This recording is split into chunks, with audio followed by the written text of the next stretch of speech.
Capítulo 9. A evidência do perfil. Jesus cumpriu os atributos de Deus. Pouco depois que 8 enfermeiras estudantes foram assassinadas em um apartamento em Chicago, a única sobrevivente, tremendo, se agachou com um artista de retratos da polícia e descreveu em detalhes o assassino que ela havia visto de seu ponto de vista secreto debaixo de uma cama. Rapidamente, o desenho foi mostrado pela cidade. 2 policiais foram a hospitais, estações de transporte e ao aeroporto. Em breve, um médico de emergência ligou para os detetives para dizer que estava tratando um homem que se parecia suspeitamente com o fugitivo de olhos duros retratado no esboço. Foi assim que a polícia prendeu um vagabundo chamado Richard Speck, que foi rapidamente condenado pelos assassinatos hediondos e acabou morrendo na prisão, 30 anos, desde que a Scotland Yard transformou pela primeira vez as recordações de uma testemunha em um esboço de um suspeito de assassinato em 1889, artistas forenses desempenham um papel importante na aplicação da lei. Hoje, mais de 300 artistas de esboço trabalham com agências policiais dos estados de Iowa e departamentos usam um sistema computadorizado chamado FIT, Técnica Eletrônica de Identificação Facial. Essa tecnologia, desenvolvida, foi usada com sucesso para resolver um sequestro de 1997 que ocorreu em um shopping, alguns quilômetros da minha casa nos subúrbios de Chicago. A vítima forneceu detalhes sobre a aparência do sequestrador a um técnico que usou um computador para criar uma imagem eletrônica do criminoso, escolhendo entre diferentes estilos de narizes, bocas, linhas de cabelo e assim por diante. Poucos momentos depois que o desenho foi enviado por fax para as agências policiais da área, um investigador em outro subúrbio reconheceu a imagem como uma cópia exata de um criminoso que ele havia encontrado anteriormente. Felizmente, isso levou à rápida prisão do suspeito de sequestro. Estranhamente, o conceito de um desenho de artista pode fornecer uma analogia aproximada que pode nos ajudar em nossa busca pela verdade sobre Jesus. Veja como. O Antigo Testamento fornece numerosos detalhes sobre Deus que esboçam com grande especificidade como ele é. Por exemplo, Deus é descrito como onipresente, ou existindo em todos os lugares do universo, como onisciente, ou sabendo tudo o que pode ser conhecido ao longo da eternidade, como onipotente, ou todo-poderoso, como eterno, ou sendo tanto além do tempo quanto a fonte de todo o tempo, e como imutável ou inalterável em seus atributos. Ele é amoroso, ele é santo, ele é justo, ele é sábio, ele é justo. Agora, Jesus afirma ser Deus, mas ele cumpre essas características da divindade. Em outras palavras, se examinarmos Jesus cuidadosamente, sua semelhança corresponde de perto ao esboço de Deus que encontramos em outras partes da Bíblia. Se não corresponder, podemos concluir que sua afirmação de ser Deus é falsa. Esta é uma questão extremamente complexa e que desafia a mente. Por exemplo, quando Jesus estava pregando o Sermão da Montanha em uma colina fora de Cafarnaum, ele não estava simultaneamente em pé na rua principal de Jericó. Então, em que sentido ele poderia ser chamado de onipresente? Como ele pode ser chamado de onisciente se ele admite prontamente em Marcos 13, versículo 32, que não sabe tudo sobre o futuro? Se ele é eterno, por que Colossenses 1, versículo 15, o chama de primogênito sobre toda a criação? À primeira vista, essas questões parecem sugerir que Jesus não se assemelha ao esboço de Deus. No entanto, aprendi ao longo dos anos que as impressões iniciais podem ser enganosas. É por isso que fiquei feliz por poder discutir essas questões com o Dr. D.A. Carson, o teólogo que se destacou nos últimos anos como um dos pensadores mais distintos do cristianismo. A 8ª entrevista. Donald A. Carson, Ph.D. D.A. Carson, professor de pesquisa do Novo Testamento na Trinity Evangelical Divinity School, escreveu ou editou mais de 40 livros, incluindo O Sermão da Montanha, Falácias Exegéticas, O Evangelho segundo João e o premiado O Silenciamento de Deus. Ele pode ler uma dúzia de idiomas. Seu domínio do francês vem de uma infância passada em Quebec. E é membro da Tyndale Fellowship for Biblical Research, da Society for Biblical Literature e do Institute for Biblical Research. Suas áreas de especialização incluem o Jesus histórico, o pós-modernismo, a gramática grega e a teologia dos apóstolos Paulo e João. Após inicialmente estudar química e receber um diploma de bacharel em ciências pela McGill University, Carson obteve um diploma de mestrado em divindade antes de ir para a Inglaterra, onde obteve um doutorado em Novo Testamento na prestigiosa Universidade de Cambridge. Ele lecionou em 3 outras faculdades e seminários antes de se juntar à Trinity em 1978. Eu nunca tinha conhecido Carson antes de dirigir até o campus da Trinity em Deerfield, Illinois, para nossa entrevista. Francamente, eu esperava um acadêmico rígido, mas embora eu tenha achado Carson exatamente o erudito que eu esperava, fiquei surpreso com seu tom caloroso, sincero e pastoral ao responder a perguntas que, em alguns casos, eram bastante cáusticas. Nossa conversa ocorreu em um lounge de professores, de outra forma deserto, durante as férias de Natal. Carson estava vestindo um corta-vento branco sobre uma camisa de botão, jeans azuis e tênis Adidas. Após algumas brincadeiras preliminares sobre nossa apreciação mútua pela Inglaterra, Carson viveu lá intermitentemente ao longo dos anos, e sua esposa Joy é britânica. Eu tirei meu caderno, liguei meu gravador e fiz uma pergunta de fundo para ajudar a determinar se Jesus tem o que é necessário para ser Deus. Minha pergunta inicial girava em torno de por que Carson acha que Jesus é Deus em primeiro lugar. O que ele disse ou fez, eu perguntei, que te convence de que ele é divino? Eu não tinha certeza de como ele responderia, embora eu antecipasse que ele se concentraria nas façanhas sobrenaturais de Jesus. Estava errado. Alguém poderia apontar para coisas como seus milagres, disse Carson enquanto se recostava na cadeira confortavelmente estofada. Mas outras pessoas também realizaram milagres. Então, embora isso possa ser indicativo, não é decisivo. Claro, a ressurreição foi a validação definitiva de sua identidade. Mas entre as muitas coisas que ele fez, uma das mais impressionantes para mim é seu perdão dos pecados. Realmente, eu disse, mudando de posição na minha cadeira, que estava perpendicular a dele para enfrentá-lo mais diretamente. Como assim? A questão é, se você faz algo contra mim, eu tenho o direito de te perdoar. No entanto, se você faz algo contra mim e outra pessoa aparece e diz, eu te perdoo, que tipo de ousadia é essa? A única pessoa que pode dizer esse tipo de coisa de forma significativa é Deus mesmo, porque o pecado, mesmo que seja contra outras pessoas, é antes de tudo uma desobediência a Deus e suas leis. Quando Davi pecou ao cometer adultério e planejar a morte do marido da mulher, ele diz a Deus em Salmo 51, contra ti, somente, a ti, pequei e fiz o que é mal aos teus olhos. Ele reconheceu que, embora tivesse prejudicado pessoas, no final ele pecou contra o Deus que o fez à sua imagem, e Deus precisava perdoá-lo. Então, Jesus aparece e diz aos pecadores, eu te perdoo. Os judeus imediatamente reconheceram a blasfêmia disso. Eles reagem dizendo, quem pode perdoar pecados senão Deus sozinho? Para mim, isso é uma das coisas mais impressionantes que Jesus fez. Não apenas Jesus perdoou pecados, eu observei, mas ele afirmou que ele mesmo estava sem pecado, e certamente a ausência de pecado é um atributo da divindade. Sim, ele respondeu. Historicamente no Ocidente, as pessoas consideradas mais santas também foram as mais conscientes de suas próprias falhas e pecados. Eles são pessoas cientes de suas limitações, desejos e ressentimentos, e estão lutando contra eles honestamente pela graça de Deus. Na verdade, eles estão lutando tão bem que outros notam e dizem, ali está um homem ou uma mulher santa. Mas vem Jesus, que pode dizer com um rosto sério, qual de vocês pode me condenar por pecado?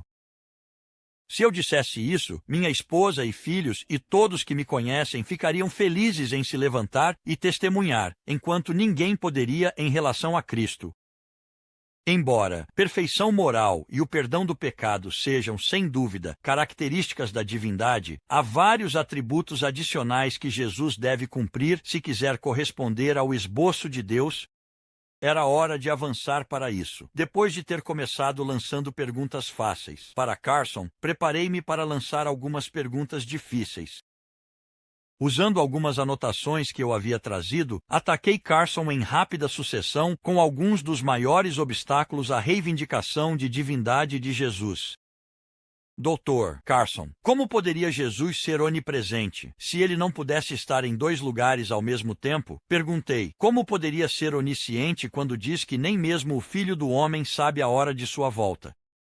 Como ele poderia ser onipotente quando os evangelhos dizem claramente que ele não conseguiu realizar muitos milagres em sua cidade natal? Apontando minha caneta para ele para enfatizar, concluí dizendo: vamos admitir, a própria Bíblia parece argumentar contra Jesus ser Deus. Embora Carson não tenha hesitado, ele reconheceu que essas perguntas não têm respostas simples. Afinal, eles atingem o cerne da encarnação, Deus se tornando homem, o Espírito assumindo a carne, o infinito se tornando finito, o eterno se tornando limitado pelo tempo. É uma doutrina que tem mantido os teólogos ocupados por décadas. E é daí que Carson escolheu começar sua resposta, voltando-se para a maneira como os estudiosos tentaram responder a essas questões ao longo dos anos.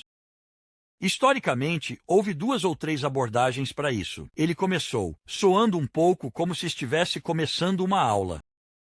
Por exemplo, no final do século passado, o grande teólogo Benjamin Warfield disse: trabalhe através dos evangelhos e atribua várias partes à humanidade de Cristo ou à sua divindade.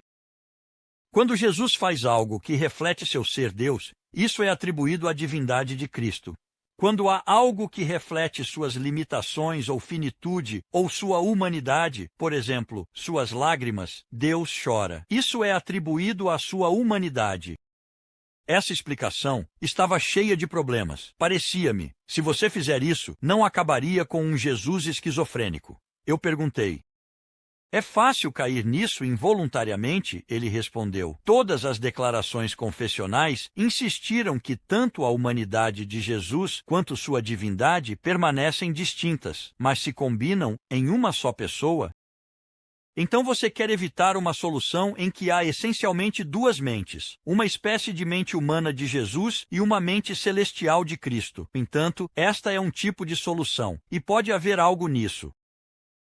É uma doutrina que manteve os teólogos ocupados por séculos. O outro tipo de solução é alguma forma de kenosis, que significa esvaziamento. Isso se baseia em Filipenses capítulo 2, onde Paulo nos diz que Jesus, estando na forma de Deus, não considerou a igualdade com Deus algo a ser explorado. Essa é a maneira como deve ser traduzido, mas esvaziou-se. Ele se tornou um ninguém. Isso me pareceu um pouco ambíguo. Você pode ser mais explícito, eu perguntei. Do que exatamente ele se esvaziou? Aparentemente, eu havia tocado no problema. Essa é a questão, respondeu Carson com um aceno. Ao longo dos séculos, as pessoas deram várias respostas a isso. Por exemplo, ele se esvaziou de sua divindade. Bem, então ele não seria mais Deus. Ele se esvaziou dos atributos de sua divindade. Eu tenho um problema com isso também, porque é difícil separar atributos da realidade. Se você tem um animal que parece um cavalo, cheira como um cavalo, anda como um cavalo e tem todos os atributos de um cavalo, você tem um cavalo. Então eu não sei o que significa para Deus se esvaziar de seus atributos e ainda ser Deus. Alguns disseram que ele não se esvaziou de seus atributos, mas se esvaziou do uso de seus atributos, um tipo de autolimitação. Isso está chegando mais perto, embora haja momentos em que isso não era o que ele estava fazendo. Ele estava perdoando pecados da maneira que só Deus pode, que é um atributo da divindade. Outros vão mais longe, ao dizer que ele se esvaziou do uso independente de seus atributos. Ou seja, ele funcionou como Deus quando seu Pai Celestial lhe deu sanção explícita para fazê-lo. Agora, isso está muito mais perto. A dificuldade é que há um sentido em que o Filho Eterno sempre agiu de acordo com os mandamentos de seu Pai. Você não quer perder isso, mesmo na eternidade passada, mas está chegando mais perto. Eu senti que estávamos em algum lugar nas proximidades do alvo, mas eu não tinha certeza se iríamos chegar muito mais perto. Isso parecia ser o sentimento de Carson também. Falando estritamente, ele disse: Filipenses 2 não nos diz precisamente do que o Filho Eterno se esvaziou. Ele se esvaziou, ele se tornou um ninguém. Algum tipo de esvaziamento está em questão, mas sejamos francos. Você está falando sobre a encarnação, um dos mistérios centrais da fé cristã. Você está lidando com um espírito sem forma, sem corpo, onisciente, onipresente e onipotente, e criaturas finitas, tocáveis, físicas e limitadas pelo tempo. Para um se tornar o outro, inevitavelmente você se envolve em mistérios. Portanto, parte da teologia cristã tem se preocupado não em explicar tudo, mas em tentar pegar as evidências bíblicas e reter todas elas de forma justa, encontrando maneiras de síntese que sejam racionalmente coerentes, mesmo que não sejam exaustivamente explicativas. Essa foi uma maneira sofisticada de dizer que os teólogos podem apresentar explicações que parecem fazer sentido, mesmo que possam não ser capazes de explicar cada nuance sobre a encarnação. De certa forma, isso parecia lógico. Se a encarnação é verdadeira, não é surpreendente que mentes finitas não consigam compreendê-la totalmente. Parece-me que algum tipo de esvaziamento voluntário do uso independente dos atributos de Jesus era razoável para explicar por que ele não exibiu os omnis, onisciência, onipotência e onipresença em sua existência terrena, embora o Novo Testamento afirme claramente que todas essas qualidades são, em última análise, verdadeiras sobre ele. Isso, no entanto, era apenas parte do problema. Virei a página seguinte das minhas anotações e comecei outra linha de questionamento, sobre algumas passagens bíblicas específicas que parecem contradizer diretamente a afirmação de Jesus de ser Deus. Parte do esboço que Jesus deve corresponder é que Deus é um ser não criado que existiu desde a eternidade passada. Isaías 57, versículo 15, descreve Deus como aquele que vive, para sempre. Mas, eu disse a Carson, há alguns versículos que parecem sugerir fortemente que Jesus era um ser criado. Por exemplo, eu disse, João 3,16, chama Jesus de Filho unigênito de Deus, e Colossenses 1,15, diz que ele foi o primogênito sobre toda a criação. Não implicam claramente que Jesus foi criado em vez de ser o Criador. Uma das áreas de especialização de Carson é a gramática grega, que ele utilizou ao responder a ambos os versículos. Vamos pegar João 3,16. Ele disse, é a versão King James que traduz o grego com as palavras, seu filho unigênito. Aqueles que consideram essa a tradução correta, geralmente ligam isso à própria encarnação, ou seja, o início na Virgem Maria. Mas, na verdade, não é isso que a palavra em grego significa. Ela realmente significa único. A maneira como era geralmente usada no primeiro século é única e amada. Assim, João 3,16 está simplesmente dizendo que Jesus é o Filho único e amado, ou como a Nova Versão Internacional traduz, o Filho único, em vez de dizer que ele é gerado ontologicamente no tempo. Ok, isso apenas explica aquele único versículo que mencionei. Ok, vamos olhar o versículo de Colossenses, que usa o termo primogênito. A grande maioria dos comentaristas, sejam conservadores ou liberais, reconhece que no Antigo Testamento, o primogênito, devido às leis de sucessão, normalmente recebia a maior parte da herança, ou o primogênito se tornaria rei no caso de uma família real. O primogênito, portanto, era aquele que tinha todos os direitos do pai. No século II a.C., há lugares onde a palavra não tem mais nenhuma noção de geração real ou de ser o primeiro a nascer, mas carrega a ideia da autoridade que vem com a posição de ser o herdeiro legítimo. É assim que se aplica a Jesus, como praticamente todos os estudiosos admitem. À luz disso, a própria expressão primogênito é ligeiramente enganosa. Qual seria uma melhor tradução? Eu perguntei. Eu acho que herdeiro supremo seria mais apropriado, ele respondeu. Embora isso explicasse a passagem de Colossenses, Carson foi ainda mais longe com um último ponto. Se você vai citar Colossenses 1, versículo 15, precisa mantê-lo em contexto indo para Colossenses 2, versículo 9, onde o mesmo autor enfatiza: pois em Cristo habita toda a plenitude da divindade em forma corporal. O autor não se contradiz. Então, o termo primogênito não pode excluir a eternidade de Jesus, já que isso faz parte do que significa possuir a plenitude do divino. Para mim, isso resolveu a questão. Mas havia outras passagens preocupantes também. Por exemplo, em Marcos 10, alguém se dirige a Jesus como bom mestre, levando-o a responder: por que você me chama de bom? Ninguém é bom, exceto Deus sozinho. Ele não estava negando sua divindade ao dizer isso. Eu perguntei: não, eu acho que ele estava tentando fazer o homem parar e pensar sobre o que estava dizendo, explicou Carson. A passagem paralela em Mateus é um pouco mais expansiva e não mostra Jesus minimizando sua divindade. Eu acho que tudo o que ele está dizendo é: espere um minuto, por que você está me chamando de bom? Isso é apenas uma coisa educada, como você diz, bom dia. O que você quer dizer com bom? Você me chama de bom mestre. É porque você está tentando me bajular.